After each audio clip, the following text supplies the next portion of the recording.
Sorry, this is not the long-awaited reincarnation of the STI. We're expecting hybridization to invigorate the next one of those soon enough, for better or worse. In the interim, a new variant of the WRX, one delightfully free of thick orange cables and hefty battery packs, is being launched to fill a tiny gap in the lineup through the revival and old moniker, TR.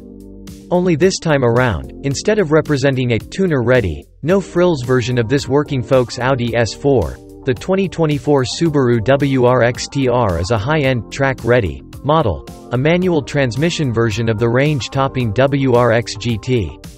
As such, the TR shares the GT's Recaro buckets, ditches the high-mounted mass of the helmet-crowding power moonroof, and swaps the pricey electronic adjustable ride control suspension for an analog setup with spring rates stiffened a bit and damping tuned to match.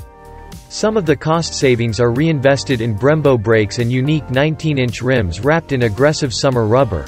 The price still undercuts GT by $2,560, though it's $2,640 above that of the limited 6-speed. We've just had a go in a TR in Sicily, retracing elements of the Targa Florio Rally racecourse. Why it's important? It's a brand new sports car variant offered exclusively with 3 pedals and a stick. Such rare occasions are to be celebrated. And sure, while it makes do with the same growly 271 horsepower and 258 pound-feet as every other WRX, at a claimed 139 pounds less than a GT and just 100 pounds more than a base WRX manual, it feels sprightly on some of the very roads where Subarus triumphed in the 1995, the Alessandrini, Liati Impreza, and 1999, Cunico, Parolo in an Impreza WRC, Targa Florio World Rally Championship races. Even when plying the route at speeds that reflected a reasonable fear of cameras and carabinieri, we got a good sense of how daunting it must have been to hustle what's still a fairly large car through narrow switchbacks and blind corners. The original Targa Florio's 92-mile Grand Circuit had some 2,000 corners in all. It's uncertain what shape the pavement was in then, but today much of it feels as though the earth beneath the tarmac is sagging and flowing downhill, giving the WRX TR's 5% stiffer springs a real workout and often imparting some side toss to the occupants, who were grateful for the standard Recaro bolsters. Throw in 50-degree temperatures, on the chilly end of acceptable for summer compound tires, and conditions ranging from in the clouds mist to rain, and the ABS and stability control were exercising. Then again, the conditions also served to lower the car's traction and handling limits.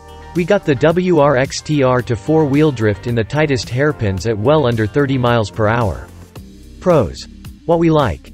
The WRX TR's steering telegraphed the lowered limits of adhesion better than many other cars of its ilk, and on the few stretches where we dared build up a serious head of steam, the brake pedal felt reassuringly firm. When braking hard into tight bends, the stopping power of the inch-larger front, rear rotors, 12.8, 12.4 versus 11.6, 11.4, chomped by monoblock calipers at all 4 corners, was confidence-inspiring. And seats this supportive better connect the driver to the car for added confidence. It's also nice that Subaru's eyesight system is now standard even with the manual. Just know that it may automatically brake the car to a stall. Cons. What we don't like. Viewed against competitors like the Honda Civic Type R, Hyundai Elantra N, Toyota GR Corolla, and Volkswagen Golf R, the WRX feels slower, because it's less powerful than all but the GR, and that one's weight-to-power ratio is still better. Oh, and the eyesight system still beeps more than everybody else's nannies do. The bottom line. The spirit of the Targa Florio Rally is still very much alive in the WRX TR. Something you can't really say about any of its competitors.